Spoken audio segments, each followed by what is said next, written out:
Jay, what did he mean to Los Angeles? Coming there as a teenager when the franchise was going through a transition from the Magic Johnson era, trying to get back to the upper echelon. Shaq comes in, but it wasn't until those two guys got together that they were able to win championships. What did he mean to that city in terms of that team?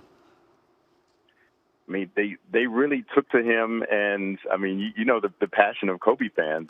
You know, he was the Los Angeles athlete for, you know, this century, right? Really, since the year 2000, he has been the predominant Los Angeles athlete, and there have been so many greats that have come through that city over the years and represented that city. Sandy Koufax and Magic Johnson, and you know, on and on. Fernando Valenzuela. You know, but Kobe really, over the last 20 years, has been the person that represented L.A. and, you know, I think loved the fans as much as they loved him, and they would be willing to do everything. You know, we've seen how many Twitter battles have been fought on Kobe's behalf over the years. I think he was amused by the passion, but what forged that is L.A. fans have always appreciated hard work, and, you know, it's known as a glitzy, you know, showcase town, but fans have always valued hard work. And so not only was Kobe did he have that flair for the dramatic, and was he a very exciting player, but he was a dedicated player, a hardworking player. And so that's what really resonated with the LA fans. J.A., the crash happened shortly after 10 a.m. local time in Calabasas. We did report, so did the Los Angeles Times, that the crash ignited a brush fire, and that made it difficult for emergency personnel to get to the helicopter that had Kobe Bryant and the others on board. You mentioned you covered 90% of his playoff games, his biggest games, biggest stages, biggest players, biggest moments. Simply put, what made Kobe, Kobe? The drive, the determination, the absolute lack of fear, including the fear of failure. You know, he had no fear of failure, willing to take the shot, willing to live with the consequences if he missed, but absolutely determined to go down shooting. Stubborn even, you know, sometimes to a fault, but ultimately, you know, sometimes your greatest qualities are your worst qualities. And in that case, everything that made him great, that stubborn quality, that refusal to lose. I think of a game that they did lose, right?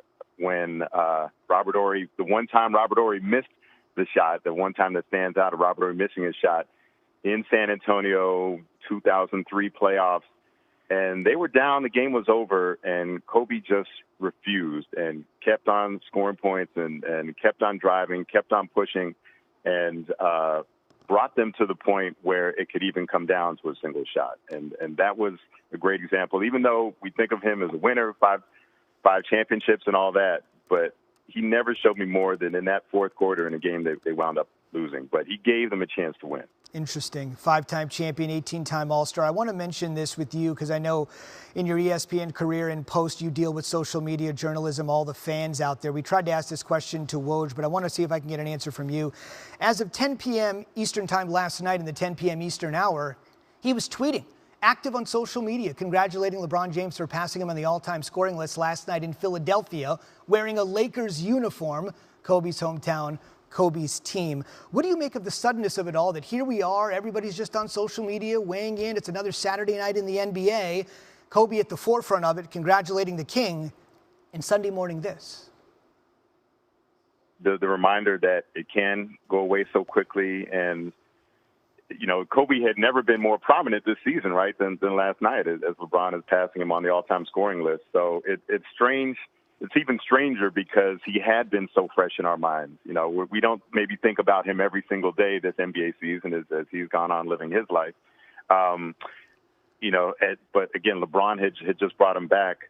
You know, the NBA has been blessed in that so many of its legends are still around. You know, when they gather the 50 greatest players from the first half century of the league in 1997 during All-Star Weekend, then I think Pete Maravich was the only one who was not alive on that list. And, you know, continuing on, we've lost a few over the years, and of course losing David Stern at the start of this year. But, you know, so many of the NBA greats are still around. The fact that Bill Russell can present the trophy with his name on it to the Finals MVP, that's a special, unique thing to this league. It's old enough to have legends, but it's still young enough that the biggest names can still be around. And to now lose one of the biggest names in the sport's history at such a young age, so prematurely, is just a tremendous blow to the collective conscience of the league.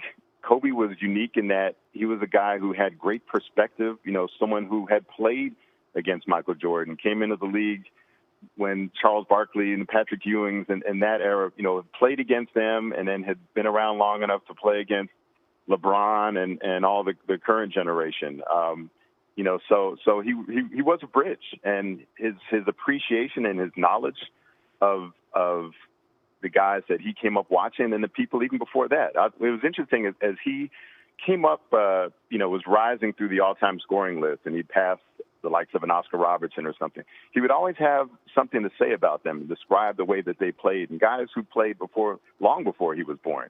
And so I asked him one time, like, how did you learn about these guys? And he said his grandfather had sent him a tape when he was living in Italy, when his family was over there as his father was playing in Italy, and his grandfather sent him a tape called, VHS tape called Golden Greats of Basketball, and he would just watch it and study, and that's how he learned about the greats that came long before him. But he was such an appreciative historian of the game, took his place in the game seriously, was able to speak about it. It's not easy to speak about greatness and your place in the league, and I thought he really developed the ability to speak honestly and with clarity just about where he was and how that compared to the other all-time greats.